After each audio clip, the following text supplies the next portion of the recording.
Secondary trauma is a real and often overlooked consequence of caring for others. It's like absorbing their pain.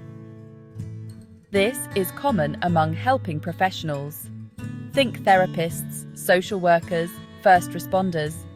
Imagine a sponge soaking up water. That's how secondary trauma works. It seeps into your emotional well-being.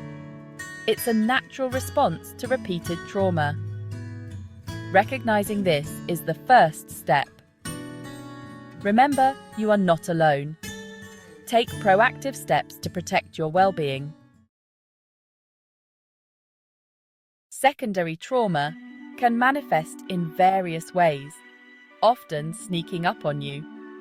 It's like a thief in the night, stealing your peace of mind. Recognizing the warning signs helps mitigate its impact. Emotional exhaustion is a common symptom.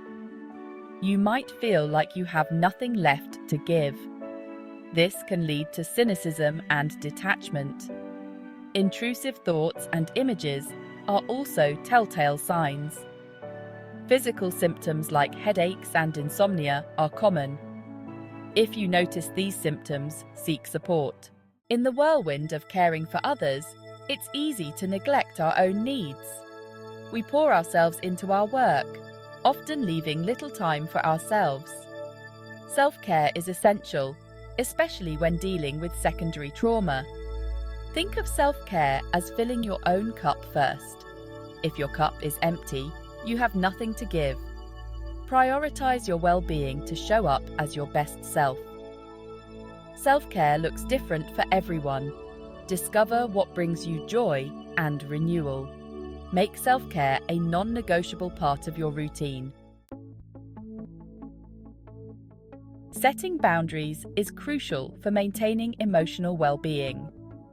Recognize your limited capacity for empathy and that it's okay to say no.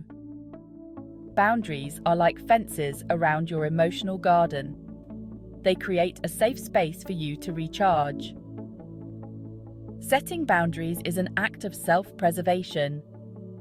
Limit exposure to distressing content and take breaks. Practice and consistency are key. Adjust your boundaries as needed for your well-being. Seeking professional help is a sign of strength. It takes courage to acknowledge that you need support. Just like seeing a doctor for a physical ailment, we shouldn't hesitate to seek help for our mental health. A therapist can provide a safe space to process experiences and develop coping mechanisms. Don't be afraid to find a therapist who feels like a good fit. Remember, you don't have to go through this alone. Seeking help is an investment in your well-being. Section 6. Cultivating mindfulness, staying present in the moment. Mindfulness is a superpower, helping you stay present and avoid negative thoughts. It's about observing your thoughts and feelings without judgment. Practicing mindfulness trains your mind to focus on the present, preventing rumination and distress. Cultivate mindfulness through meditation, deep breathing, or paying attention to your senses. Find what works for you and make it a regular practice. The more you practice, the easier it becomes to access a calm, centered space within yourself. Section 7. Engaging in physical activity. Moving your body, calming your mind. Exercise is not just about physical health. It's a powerful tool for managing stress, anxiety, and the symptoms of secondary trauma. When you engage in physical activity, your brain releases endorphins, which have mood-boosting and pain-relieving effects. Think of exercise as a way to release pent-up emotions and tension. Whether it's a brisk walk in nature, a dance class, or a rigorous workout at the gym, find an activity that you enjoy and that gets your body moving.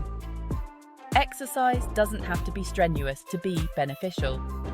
Even moderate intensity exercise, such as brisk walking or gardening, can make a difference. The key is to find something you enjoy and that you can stick with consistently. Make physical activity a part of your routine, even if it's just for 15 to 20 minutes a day. Your mind and body will thank you for it. Section 8. The importance of sleep, rest and recharge. Sleep is essential for our well-being, yet it's often the first thing we sacrifice. For managing secondary trauma, getting enough sleep is crucial. Think of sleep as a time for your mind and body to repair. During sleep, your brain processes emotions and restores energy. Lack of sleep makes you emotionally reactive and overwhelmed. Aim for 7 to 9 hours of quality sleep each night. Creative expression. Finding solace in art. Art can be a powerful outlet for expressing emotions and finding solace amidst chaos. Whether it's painting, writing, or music, art allows us to tap into our inner world. Think of art as therapy without the therapist. It provides a safe space to explore feelings and find release. You don't have to be a professional artist to benefit. The goal is to be present in the creative process and let go of judgment. Find a form of art that resonates with you and make time for it regularly. Section 10. Connecting with nature. Finding peace and tranquility. Nature has a remarkable ability to calm our minds, soothe our souls, and restore our sense of peace. Spending time in nature has been shown to reduce stress, improve mood, and boost overall well-being. Think of nature as a balm for your weary soul. The fresh air, the sounds of birdsong, the feeling of sunshine on your skin. These sensory experiences can have a profoundly calming effect. Make time to connect with nature regularly, even if it's just for a short walk in a park. Pay attention to your surroundings, engage your senses, and allow yourself to be fully present in the moment. Whether it's hiking in the mountains, swimming in the ocean, or simply sitting under a tree, find ways to incorporate nature into your life. It's a powerful antidote to stress and a reminder of the beauty that surrounds us. Section 11. The power of humor. Finding lightness in darkness. Laughter is truly the best medicine, offering a much-needed respite from the heaviness of life, especially when dealing with the emotional toll of secondary trauma. Humor allows us to shift our perspective, find lightness in darkness, and reconnect with our sense of joy. Think of humor as a pressure valve, releasing pent-up tension and allowing us to breathe again. Whether it's watching a funny movie, sharing a joke with a friend, or simply finding amusement in everyday situations, make time for laughter. Surround yourself with people who make you laugh. Seek out humor in your daily life, and don't be afraid to laugh at yourself. Laughter is contagious, so spread it around. Remember, finding humor doesn't diminish the seriousness of the work you do or the challenges you face. It simply allows you to approach those challenges with a more balanced and resilient perspective. Section 12. Building resilience. Emerging stronger from adversity.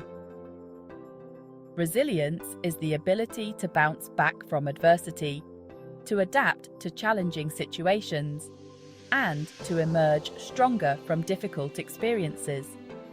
It's not about being invincible or immune to stress, but about developing coping mechanisms that allow you to navigate life's ups and downs with greater ease. Think of resilience as a muscle that gets stronger with each challenge you overcome. The more you face adversity, the more resilient you become. Building resilience takes time and effort, but it's an investment worth making. Start by focusing on your strengths, cultivating a positive mindset, and developing healthy coping mechanisms. Remember, setbacks are a part of life, but they don't have to define you. By building resilience, you equip yourself with the tools you need to navigate life's challenges and emerge stronger on the other side. Section 13. A message of hope. You are not alone. If you're struggling with secondary trauma, please know that you are not alone. Many people in helping professions experience secondary trauma at some point in their careers. It's a natural consequence of caring for others and witnessing their pain. The journey of healing from secondary trauma may not always be easy, but it is possible. By prioritizing self-care, seeking support, and implementing the strategies outlined in this essay, you can mitigate the impact of secondary trauma and reclaim your well-being. Remember, you are worthy of care, compassion, and support. Don't hesitate to reach out for help when you need it. Your well-being matters, both for yourself and for those you serve. As you continue your important work, may you find strength in knowing that you are not alone. And may you find hope in the knowledge that healing is possible, one step at a time.